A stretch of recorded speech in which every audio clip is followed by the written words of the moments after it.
This being the Lucid Air Sapphire, and it is a monster.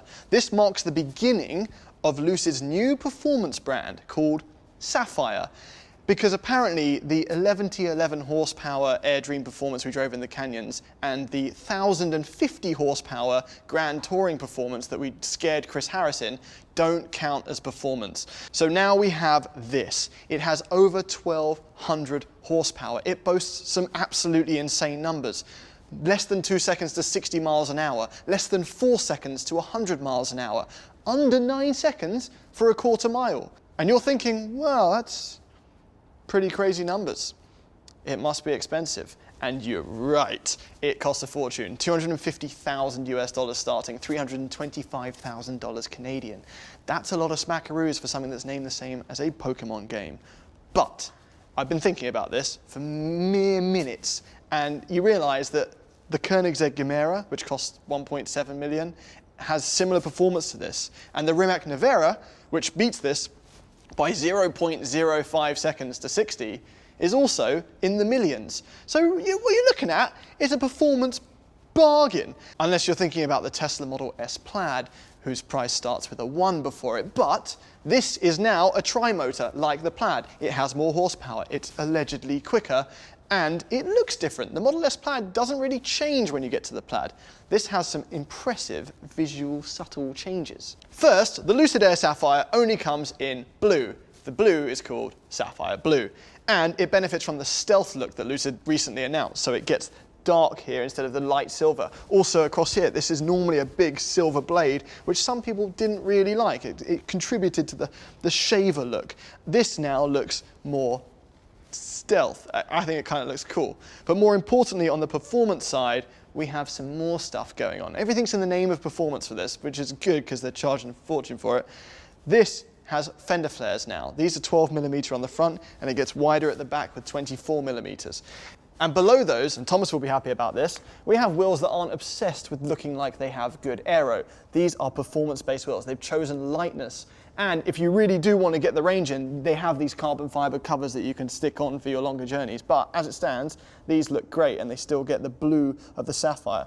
And inside of those, we've got some 420mm Akebono brake rotors, which are absolutely massive, with 10 pots in the front and 4 pots in the back. We have a carbon fiber spoiler going on back here. We've got carbon fiber on the wing mirrors. Kind of standard stuff, but again, the Plaid doesn't really look any different, so this has those subtle things going on that make it look monstrous. It's wider, it's lower. I think it looks stanced. It has different suspension going on, and it also has this front lip that protrudes just a little bit more for downforce. Again, all in the name of performance, but what's the point in performance if from the inside you don't feel like you've just spent $325,000? Let's have a look.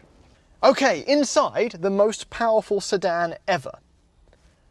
Doesn't feel like it. Not many theatrics going on in here compared to the normal Lucid stuff. This is the Mojave colour scheme, so it's quite dark and sinister, but it's not very exciting, and it's the only colour scheme you can get with the Lucid Air Sapphire. So if you wanted all the beautiful, more pale creams and whites and all the other stuff, you can't get that for a bit. But until then, we do have some changes going on in here. So first of all, the steering wheel is covered in Alcantara, and also the seats have Alcantara inserts. They're more bolstered. There's a few decisions that confuse me a little bit. So we've still got all the glass roof, and this is a heavy car. So you'd have thought with the real performance variant, they might have gone for something like carbon fiber. But as a result, your passengers can still see the stars in the sky. So I guess that's good. And as a result of the Sapphire stuff, we've got blue going on everywhere. And instead of Sprint, we now have Sapphire as the fastest mode. So in Smooth and Swift, if you remember from our reviews, it doesn't give you full access to the power until you're in Sprint. Now we have Sapphire, and this will have things like a lap timer and a drag timer and have more exciting stuff going on.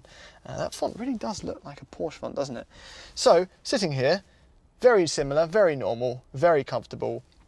Listen, our time in the Lucids have been wonderful, and in fact, we're being taken around Laguna Seca by the Stig, Ben Collins, in this car in a couple of days, so keep an eye on our Instagrams for that.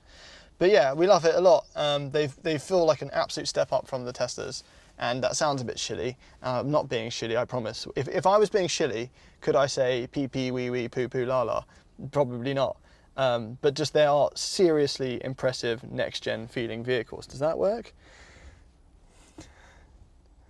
You know, not perfect on the interface side of things, but now I've got space. No, I mean, it is totally unassuming. If you know, you know, and this is now going to be the most if you know, you know car on the road. It is an absolute monster.